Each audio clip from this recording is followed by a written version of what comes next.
ব্রুডারে যদি temperature controller থাকে তাহলে আপনি ইজিলি বুঝতে পারবেন আপনার ফার্মের টেম্পারেচার কত পার্সেন্ট, কত ডিগ্রি সেলসিয়াস আছে। আপনার কি এখন তাপ দরকার নাকি তাপ কমানো দরকার। আর আরেকটা উপায় হলো আপনার বাচ্চার অবস্থা, পারিপার্শ্বিক অবস্থা, চলাফেরার অবস্থা দেখলে বুঝতে পারবেন। বাচ্চা যদি একটার উপরে একটা উঠে যায় বা গাদাগাদি করে থাকে তাহলে বুঝতে পারবেন যে ঠান্ডা, আপনার ফার্মের টেম্পারেচার একটু বাড়ানোর দরকার। এই জন্য ওরা গরম করার জন্য শরীরে একদম গাদাগাদি করে লেগে আছে। আর যদি মনে করেন যে না, বাচ্চা চলাফেরা করতেছে বাট একটু হাঁফাইতেছে, মুখ দিয়ে শ্বাস নিতেছে, অথবা একটু দূরে দূরে থাকতেছে, একটার সাথে একটা লাগতেছে না, তাহলে বুঝতে পারবেন ফার্মের এক সাইডে গিয়ে বসে আছে যেখানে একটু ঠান্ডা পাওয়া যায়, তাহলে বুঝতে পারবেন যে গরমের তাপমাত্রা বেশি, আর্দ্রতা বেশি, আপনি টেম্পারেচার কমাতে হবে। তো টেম্পারেচার কমানো বাড়ানো এটা তো আপনার প্রতিক্ষণ সারাক্ষণ এটা থাকতে পারবেন না আপনি। এই জন্য টেম্পারেচার কন্ট্রোলার যদি লাগান তাহলে একটা নির্দিষ্ট তাপমাত্রা সেট করে দিবেন। মনে করেন আমরা আজকে বয়স হলো 5 দিন বয়স, আজকে 33 থেকে সর্বনিম্ন তাপমাত্রা 33 এবং সর্বোচ্চ তাপমাত্রা 33.5 অথবা 34 যদি ঠান্ডা বা বৃষ্টি থাকে।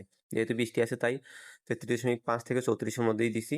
আর না হয় 33 থেকে 33.5-এর মধ্যে দিবেন। তাহলে আপনার যখন এটা ওভার হয়ে যাবে, 33.5-এর ওভার হয়ে যাবে, ওভার তো আপনার দরকার নেই, তাহলে অটোমেটিক এটা বন্ধ হয়ে যাবে।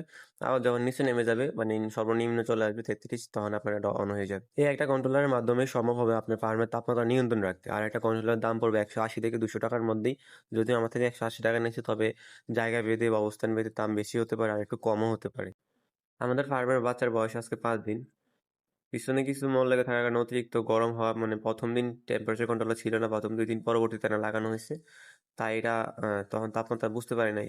হয়তো বা গরম বেশি হওয়ার কারণে হয়তো মল লেগে আছে। তাই আজকে রেনাফ্লো দিয়ে দিতেছি ভ্যাকসিন হিসেবে, অ্যান্টিবায়োটিক হিসেবে। আপনারাও দিতে পারেন, রেনাফ্লোটা ভালো কাজ করে। চারপাশে বৃষ্টি বাদল অবশ্যই ফার্মের দিকে খেয়াল রাখবেন যাদের বাচ্চা আছে এখন ছোট অবস্থায়, যেহেতু বর্ষাকাল সারাদিনই বৃষ্টি হওয়ার সম্ভাবনা থাকে। তাই সবসময় চেষ্টা করবেন লাইটের আলো রাখার, ব্যাকআপ কিছু রাখার, হয় জেনারেটর বা আইপিএস কিছু রাখার। সবাই ভালো থাকবেন, সবাই আমাদের জন্য দোয়া করবেন। সবাই সুস্থ থাকবেন। আল্লাহ হাফেজ। আসসালামু আলাইকুম রহমতুল্লাহি ওয়া বারাকাতুহু।